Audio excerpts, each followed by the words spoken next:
maybe up the stairs, maybe go all the way around to the bridge and try and go on the jump up. Not a lot of great options once you wrap all the way around. And the game is loading up now. We can actually go over to the casters for game number 2. It's going to be Hunted, Search, and Destroy. All right, it's time for Search. It is. FaZe has been very, very good in this as of late.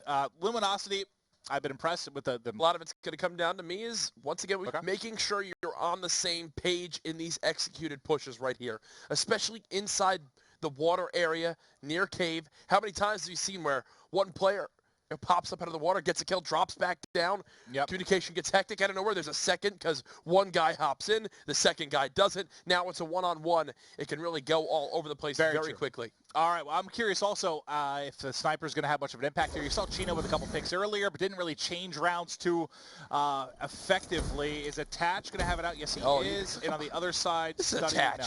Yeah, of course, right? You know he's going to have a sniper. He's going to wind up pre-aiming as he gets this first blood because he's got thermal, and he's going to be right to his right. And watch this easy. Oh, well, okay, maybe not that time. I got a little bit too ahead of myself there. Well, Spacely's probably in trouble, though. They know right where he is. He's got to back up. Maybe back up even faster. He's trying to get away. Wins that one. Gets hit first. You saw the flinch come in, but still able to re-peek and challenge. He's got players below. Flashlight, you saw Flash and Concussions both going to make it in here. Nice. He can't pick up a second.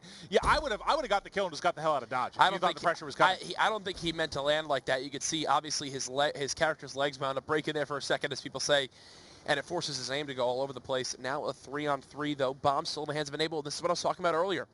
I just want to see him wrap. Just go. Get yourself over to B quickly. Make a decision. Don't play hesitant because you can wind up getting pinched. This is what we saw with TSM basically the entire game, right? They wouldn't hit it. They sat in the back so frequently. Now Nameless has got set up in a position where he can get one kill and get away. This is like kind of what we saw Ace do. There's the one kill. Now he can get away. Down's going to come in. He probably would have had a second. The timing ends up horrendous for him, but he still is able to re-peek. Back him down, 2 versus 2, 15 seconds to go. Bomb is out the play. They have to go back down. And look, this is exactly, remember that one round where Aches wound up watching the cross for 100 Thieves?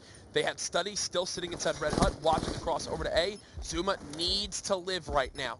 He's able to. They know the bomb is being planted. There it goes down, 2-on-2 scenario. Attach and Zuma going up against Study and Nameless. Zuma may play this perfectly. Will the flank end up working out? There it is. Wraps behind, able to get one. Now it's Study. 1 versus 2. Has 30 seconds to work with. Trying to win one against Zuma. Not an easy gunfight, but the Arcade-5 going through the water, able to pick one up. Now it's a 1v1 going up against one of the best 1v1 players in the game. He's got to deal with Attach. Let's take a look at the POVs, see how they're setting up here. Attach is now going to start to rotate back in. Just has to be able to check the bomb perfectly. Check this room yet. Study got behind you. He did not check it at all. This could not going to have enough time. Nothing to be able to do. Yeah, Study's just kind of playing for a kill right now.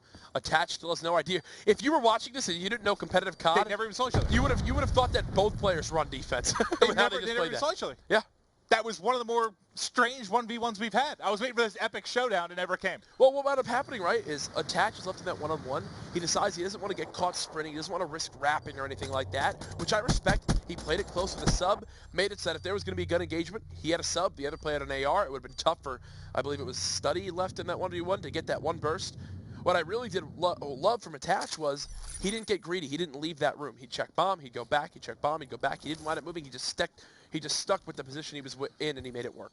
Well, FaZe able to pull away the first round. Now let's watch the pressure coming in from Luminosity. If they end up going lower, it's a lot going to be on Enable. So you can see how differently you can play this A site. You saw a lot of it getting mixed up earlier from Royalty. Yep.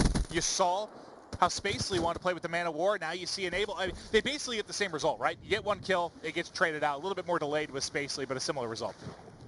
Zuma staying alive inside the water, and look at this pitch that Glacier has of these players. He just flew right out, right out a window behind him. Gets out alive, and boom. FaZe number advantage.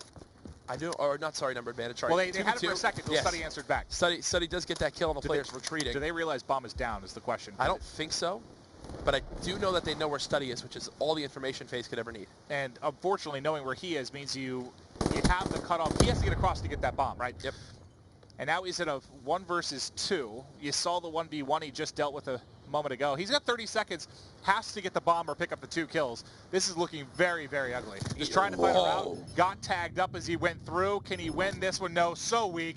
That was probably one bullet, I'm sure, from the M8 to clean this one up for Study. And that right there is, when I've started playing pro players some this year, like playing with them or against them, I will always respect the accuracy with their weapons, man. The fact that he just snaps right onto him, hits that burst, With him soaring through like into water, yeah. 95% of people you face on pubs can't hit those Oh, no, shots. that was almost a one burst too. Very, very close to being These guys make it look easy. Yes, I know he was facing that general area, but to just be able to snap right away and punish him, it's so sick. Yeah, I would have whiffed all my bullets. Oh, yeah. But here we go.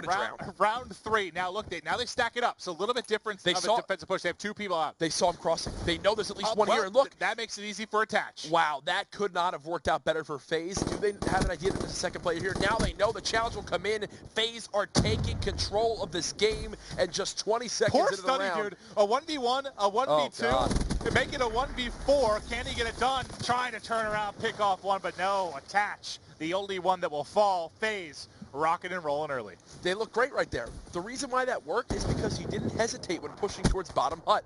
He saw the player crossing rock, and if you looked at FaZe's arrows, everyone stopped in their tracks. They waited for the push to come in. You saw 2 ARs and a sniper aim right at that